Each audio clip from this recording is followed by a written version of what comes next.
আসসালামু আলাইকুম। মিতা মুস্তফা স্বাগত জানাচ্ছি এনটিভির দুপুরের খবরে। ক্রাউন সিমেন্ট শিরোনাম দেখছিলেন, এবার পুরো খবর। দেশের যে কোনো পরিস্থিতি মোকাবেলার জন্য নির্বাচিত সরকারের বিকল্প নেই বলে মন্তব্য করেছেন বিএনপির স্থায়ী কমিটির সদস্য আমির খসরু মাহমুদ চৌধুরী। বিএনপির গুলশান কার্যালয়ে বিএনপি নেতাদের সাথে ঢাকায় নিযুক্ত ব্রাজিলের রাষ্ট্রদূত পাউলো ফার্নান্দো ডায়াস ফেরেজের সাথে বৈঠক শেষে তিনি একথা বলেন।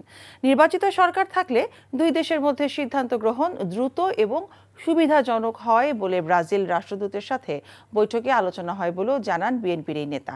আমির খসরু আরও বলেন, বিএনপি দেশের রাজনৈতিক সংস্কৃতিতে পরিবর্তন চায়, যেখানে জাতীয় স্বার্থে সবাই ঐক্যবদ্ধ থাকবে। জাতীয় স্বার্থে ঐকমত্যের বাহিরে যাওয়ায় কোনো সুযোগ নেই বলেও জানান তিনি। জাতীয় স্বার্থে যে জায়গাতে আমাদের ঐক্যমত্যের প্রয়োজন সেই জায়গাতে আমরা জোর দিচ্ছি, এবং বিশ্বের সংকটে যখন মোকাবেলা করতে হবে আমাদেরকে, সেখানে একটি জাতীয় ঐক্যমত থাকতে হবে। রাজনৈতিক কালচারে আমরা পরিবর্তন, সংস্কৃতি যেটা চাচ্ছি, একে অপরের প্রতি সহনশীলতা এবং অপরের সাথে ভিন্নমত পোষণ করেও তার প্রতি সম্মান জানানো, তার মতামতের প্রতি সম্মান জানানো, এই কালচারটা আমরা আনার চেষ্টা করছি।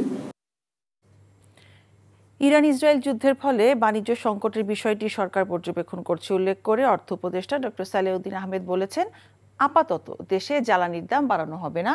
আজ সচিবালয়ে অর্থনৈতিক ক্রয় সংক্রান্ত উপদেষ্টা কমিটির বৈঠক শেষে তিনি এসব কথা বলেন। ইরাকের যুদ্ধে আমরা একটা অবজার্ভ করে আমরা দেখছি ইমিডিয়েটলি কিছুটা বেড়েছে, বাট এখন আমাদের যেগুলো আমরা অলরেডি অর্ডার প্লেস করেছি ওটা আমরা অবজার্ভ করছি যে এই যে গ্যাস প্রাইস বা এলএনজি প্রাইস যদি বেড়ে যায়, এটা উইল টেক কেয়ার হবে। আজকে যেটা দিলাম ওটা ওল্ড প্রাইসে ওরা কোট করেছে, ভাগ্য ভালো যে ওই প্রাইসে আমরা পাবো আপাতত। বাট আমরা অবজার্ভ করছি যদি যুদ্ধটা বেশি দিন চলে, এটা এফেক্ট যদি হয় তখন আমাদের উপর একটু প্রেশার পড়বে। শপথ না হলে আনুষ্ঠানিকভাবে মেয়রের দায়িত্ব পালন করবেন না জানিয়ে ইঞ্জিনিয়ার ইশরাক হোসেন বলেছেন, জরুরি সেবা চালু রাখতে তিনি কাজ করে যাবেন। আজ দক্ষিণ নগর ভবনে সাংবাদিকদের কাছে এসব কথা বলেন তিনি। আজও নগর ভবন মিলনায়তনে সভা করছেন ইশরাক হোসেন। ঢাকা দক্ষিণ সিটি কর্পোরেশনের কিছু কর্মকর্তা কর্মচারী এবং বিএনপির সাবেক কাউন্সিলর এবং তার সমর্থকদের নিয়ে মত বিনিময় করেন তিনি। তবে এদিন সভায় গণমাধ্যমের প্রবেশে কড়াকড়ি আরোপ করা হয়। এর আগে ইশরাক হোসেন অভিযোগ করেন, রাজনৈতিক উদ্দেশ্য হাসিলের জন্য নিজের পছন্দের প্রশাসক নিয়োগ দিয়েছেন স্থানীয় সরকার উপদেষ্টা। শপথ আয়োজন না হওয়া পর্যন্ত আন্দোলন অব্যাহত রাখার কথাও জানান তিনি।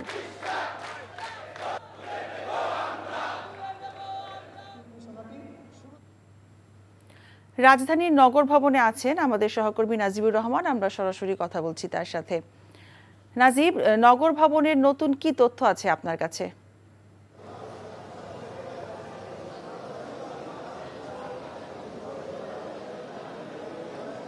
মিতা, সকাল থেকেই ইশরাকের শপথের দাবিতে কিন্তু ইশরাকের সমর্থকরা নগর ভবনে চলমান আন্দোলনে অংশ হয়েছেন এবং তারা নানা ধরনের স্লোগানে তাদের প্রতিবাদ জানাচ্ছেন। এর মধ্যেই ইশরাক হোসেন আজও নগর ভবনে সভা করেছেন এবং মেয়র হিসেবেই স্বাস্থ্য বিভাগে যেসব কর্মকর্তা কর্মচারী রয়েছে একাংশ, তাদের সাথে মতবিনিময় সভায় অংশ নিয়েছেন। সেই সাথে তিনি আমাদেরকে সংবাদ মাধ্যমের সাথেও কথা বলেছেন সভার আগে। সেখানে তিনি দাবি করেছেন যে শপথ আয়োজন না করলে তিনি আনুষ্ঠানিকভাবে মেয়রের দায়িত্ব পালন করবেন না, তবে জরুরি সেবা যেন অব্যাহত থাকে সেক্ষেত্রে তিনি প্রয়োজনীয় দিক নির্দেশনা প্রদান করবেন।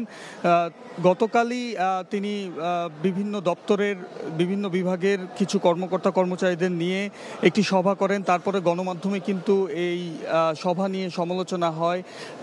তাকে যে মেয়র হিসেবে সেখানে প্রধান অতিথি হিসেবে রাখা হয় তা নিয়ে সমালোচনা হয় এবং তারই ভিত্তিতে কিন্তু আজ সেই সভায় গণমাধ্যমের প্রবেশে কিন্তু কড়াকড়ি করা হয় এবং কড়াকড়ি করার কারণে আমরা কেউই সভায় অংশ নিতে পারিনি, এমনকি সেখানে প্রবেশ করে কোনো চিত্র ধারণ করতে পারেনি।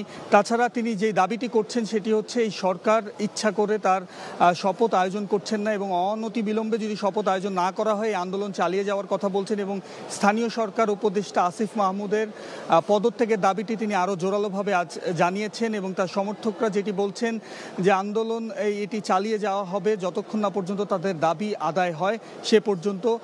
সেই সাথে আপনাদেরকে আরও একটি তথ্য জানিয়ে রাখি, এই চলমান আন্দোলনে কিন্তু সিটি কর্পোরেশনের যে স্বাভাবিক সেবা কার্যক্রম সেটি কিন্তু একেবারেই ব্যাহত হচ্ছেন এবং সীমাহীন দুর্ভোগে পড়েছেন নগরবাসী। কতদিন নাগাদ এই আন্দোলন চলবে এবং সেবা ব্যাহত হবে সেটি কিন্তু আসলে এখনও বলা যাচ্ছে না।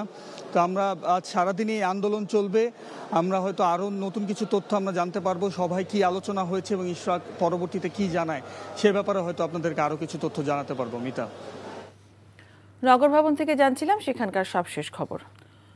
চট্টগ্রামে 413 জন হাজি নিয়ে প্রথম ফিরতি হজ ফ্লাইট এসেছে শাহ আমানত বিমানবন্দরে।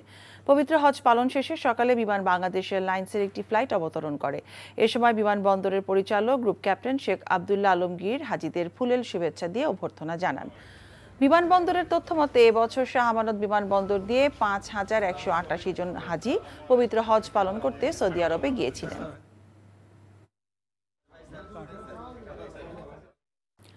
মার্কিন টেল ব্যাংক অর্থনীতির খবর।